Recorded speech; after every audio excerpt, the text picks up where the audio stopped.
I suppose this got buried somewhere along the way underneath the metric tons of sheer hype that the announcement of Classic WoW caused, and at the risk of entirely repeating myself, as I have gone over these concepts in previous videos, and at the risk of making what I deem a low-effort piece of content, I want to respond to a few Blizzard blue posts that community managers have made, or more specifically I want to respond to how other people have been responding, because I'm frankly appalled by the sheer pushback that these community managers have received for daring to suggest that we should be discussing things.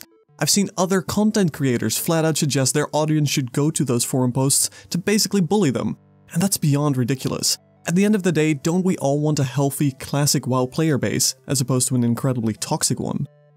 I won't read them all out loud, but here's some of the crucial points that the community managers made.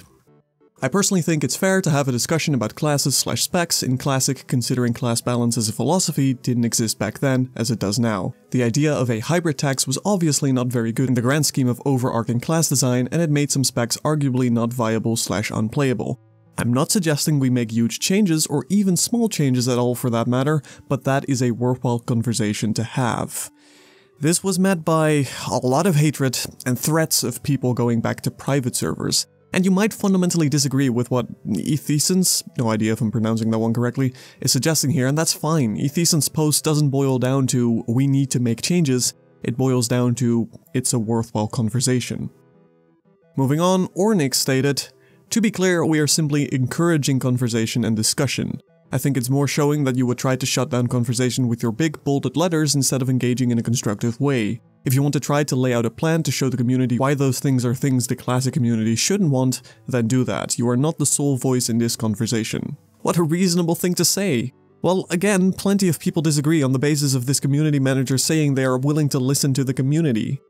Interestingly, someone replied the following. What you're forgetting is that those in the Vanillity server community have been fighting for Classic server for years. I've seen this sort of argument come up a few times now, usually paired with you are not the audience, or you are not this community, that apparently no one asking for discussion was part of vanilla, that no one asking for potential change or small adjustments could possibly like vanilla, and that they must definitely all be current retail WoW players who want to see Classic burn. Which is such an incredibly weird mental stretch to take, I'm not even sure where to start. I've of course argued in favor of discussion in my previous videos, and even when I listed a number of things I don't want to see changed ever, I tried to make it clear that people can have different opinions and that's fine.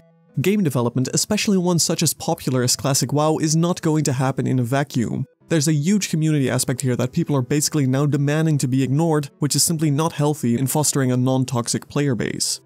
I've played throughout the start of Vanilla WoW well until it finished, or rather continued in the Burning Crusade. I definitely was part of Vanilla, and I really want to be so again. I've played the last few years on private servers, and shocker, people weren't perfectly happy with everything there either. During Vanilla, actual Vanilla, people constantly debated about what should be buffed or nerfed, what should be changed or simplified. Clearly along that path changes were made that fundamentally adjusted World of Warcraft, and we have modern WoW as a result of it. But Blizzard isn't made up of idiots. A lot of these changes happened without prior knowledge of how an inconvenient element could result in, say, less community interaction.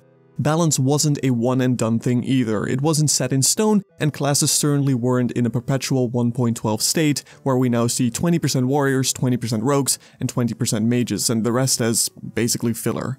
Balance was constant. My troll enhancement shaman felt underpowered and overpowered through different stages, and I both dreaded and looked forward to every patch. I had a warrior that could only be arms because fury and protection were absolutely terrible, and look where that eventually got changed into with top tier fury PvE, top tier arms PvP, and the go-to tank for nearly everything with protection. The point is that discussion and balance was and should be integral to recreating that legacy World of Warcraft experience.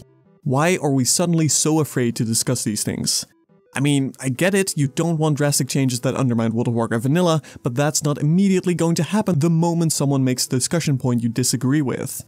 Old school RuneScape is an excellent example of how this worked. They required 75% consensus on every minor change, and a lot of the time that wouldn't be reached, so it wouldn't be changed. That's still a thriving game experience. Why should Blizzard not listen to the community at all? Definitely don't listen to outliers. But providing they will set up proper discussion tools for that, clearly the Blizzard forums aren't sufficient in their current state, then where's the harm? Could we at least try and be civil when a Blizzard representative mentions they want to talk about something? Like I said, I'm repeating myself a lot here, I'm sure, but with so many people going straight to insults and threats, including actual content creators, I felt it important to speak my mind all the same. Thank you for watching. I certainly don't want to have to repeat myself again. My name has been Haas, and I'll see you in the next actual good video, I hope.